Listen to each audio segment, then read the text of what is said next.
Seattle, Washington, a city famous for its coffee, its music, and its rain. But what happens to all that rain?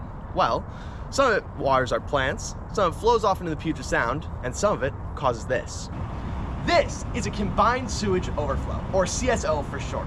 It's what happens when Seattle's sewer system gets overwhelmed by heavy rain and overflows right into our public waterways. And while this sounds horrifying, which it isn't specifically unique to Seattle. Combined sewer systems exist in many older cities, but here it's particularly interesting because of Seattle's geography, history, and weather. Back when Seattle was first being developed, engineers thought it was a brilliant idea to build a single sewer system. One set of pipes for everything: household waste, industrial runoff, and rainwater. It was simpler, cheaper, and at the time made perfect sense. But now, that decision has left Seattle with a big problem. You see, in a combined system, everything gets funneled into the same treatment plants. And when there's heavy rain, these plants can't handle all the water. So the system does what it has to do. It overflows. That means untreated sewage and stormwater mix together and spill into our local waterways. This is called an overflow event. Seattle experiences hundreds of these overflow events each year, and they're not small. In 2022 alone, these overflows dumped millions of gallons of untreated wastewater into the Puget Sound and nearby waterways. For context, that's enough to fill an Olympic swimming pool several hundred times. Thanks to the CSO status map maintained by King County, residents can check for recent overflow events in real time and avoid these locations. And it's not just an environmental problem, it's a public health problem too. CSO events release nasty pathogens, including E. coli, norovirus, and hepatitis A into our public waters. According to a study by the U.S. Environmental Protection Agency, these pathogens can cause gastrointestinal illnesses such as diarrhea, nausea, and vomiting. They're transmitted through direct contact with the contaminated water, either in ingestion during swimming or drinking, or even breathing in water droplets in the air near overflowing CSO sites.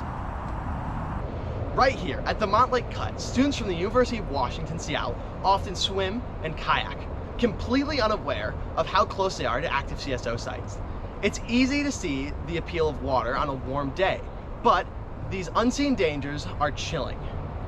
These waterways often contain the very pathogens I just mentioned, and that risk, it's completely invisible. You'd never even know. Even small exposures can lead to infections or illnesses, especially if the swimmer has an open cut or wound, or swallows some of the water.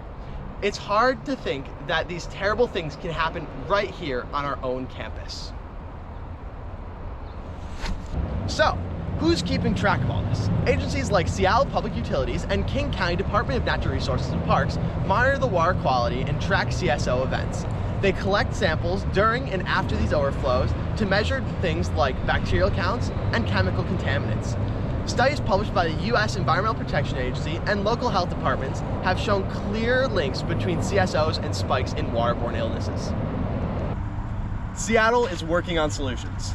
They're investing billions in infrastructure upgrades and public awareness campaigns. But these pathogens serve as a hard reminder that the impacts of CSOs aren't just something you can see, they're also something you can feel, or worse, catch. Combined sewer overflows are a reminder of how the poor decisions of the past ripple into the present. Seattle isn't alone in facing these challenges, but it's a city uniquely shaped by its rain and its hills. The solutions are complex, expensive, and ongoing, but one thing's for sure, the rain will always keep falling, and with that, the occasional sewer overflow.